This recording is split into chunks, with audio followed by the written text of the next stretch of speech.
আসসালামু আলাইকুম। আমি বাংলাদেশের লাইসেন্সভুক্ত একজন পেশাদার ড্রাইভার। আমি বাংলাদেশের নাগরিক হিসাবে সবার মতো কথা বলার অধিকার রয়েছে আমার।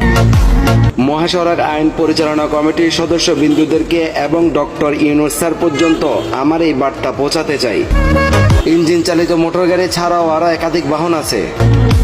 আপনাদেরকে বোঝানোর জন্য বলতেছি, যেমন আকাশের মধ্যে বিমান চলে, হেলিকপ্টার চলে, জলের মধ্যে জাহাজ, লঞ্চ, স্টিমার ইত্যাদি, স্থলের মধ্যে যেমন ট্রেন চলে।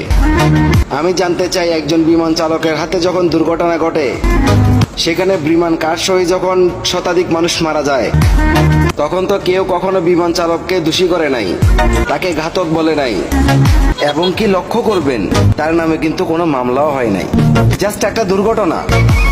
একজন রেলওয়ে ড্রাইভার যখন রেল চালানোর সময় পিছনের বগিগুলো ছিটকে পড়ে যায়, দুর্ঘটনা ঘটে, শতাধিক মানুষ যখন ওখানে মারা যায়, তখন ওই রেল চালকের কোনো মামলা হয় না, তাকে কেউ ঘাতক বলে না।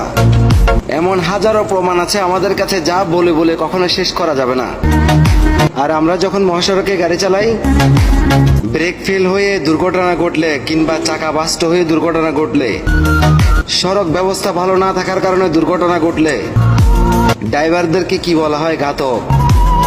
বিমান চালক, ট্রেন চালকের হাতে যদি দুর্ঘটনা ঘটার পরও যদি তাদের নামে মামলা না হয়, আমরা তো তাদেরই মতো একজন পেশাদার ড্রাইভার, লাইসেন্সভুক্ত ড্রাইভার, তাহলে আমাদের নামে কেন মামলা হবে? আমি জানতে চাই, আইন যদি সবার জন্য সমান হয়, তাহলে আমাদের জন্য আইন কেন ভিন্ন হয়? নির্যাতিত মোটর শ্রমিক ড্রাইভারদের উদ্দেশ্যে কিছু বলতে চাই। এই ভিডিওটা সর্বোচ্চ শেয়ার করে ডক্টর ইউনূস স্যার পর্যন্ত পৌঁছানোর দায়িত্ব কিন্তু আপনার।